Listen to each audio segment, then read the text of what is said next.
Méditation du 27 janvier. Tu ne peux servir deux maîtres. Aucun serviteur ne peut servir deux maîtres, car ou il haïra l'un et aimera l'autre, ou il s'attachera à l'un et méprisera l'autre. Vous ne pouvez servir Dieu et Mammon. Luc 16, verset 13. Un cœur divisé aura toujours des problèmes, bien que toujours soit un mot absolu qu'il ne convient pas d'utiliser en toutes circonstances. Ce qui est certain, c'est que dans ce cas, c'est vrai, on ne peut servir deux maîtres. Jésus a fait cette déclaration dans ce contexte. On ne peut pas servir Dieu et Mammon en même temps. Mais il s'agit aussi de l'engagement que l'on prend envers lui, sans pour autant vouloir abandonner son style de vie mondain. Il en va de même dans une relation amoureuse. Il n'est pas correct d'aimer une autre personne comme s'il s'agissait de notre conjoint, car les problèmes finiront par arriver. Il faut définir avec qui on veut s'engager. À partir du moment où tu acceptes le Christ comme sauveur, tu lui dis que tu l'acceptes comme ton Dieu et Seigneur. Personne d'autre ne prendra sa place dans ton cœur, car elle est réservée à lui seul. Tu décides volontairement de lui donner ton allégeance,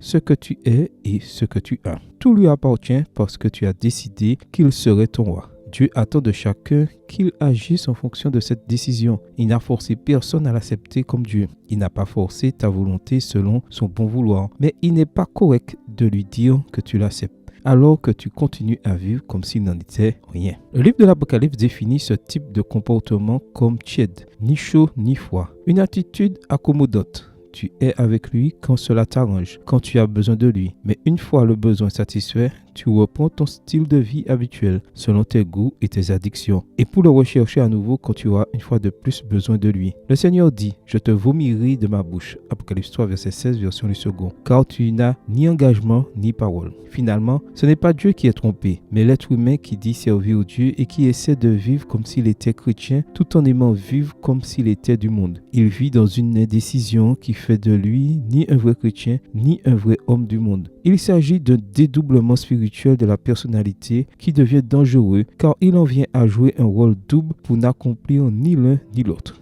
On fait des erreurs en servant Dieu et c'est normal en tant qu'être humain. Cependant, la tendance et la direction de nos actions indiquent que nous sommes ou non de Dieu. Souviens-toi aujourd'hui que tout est par sa grâce. Amen. Bonne journée à vous et que le Seigneur vous bénisse.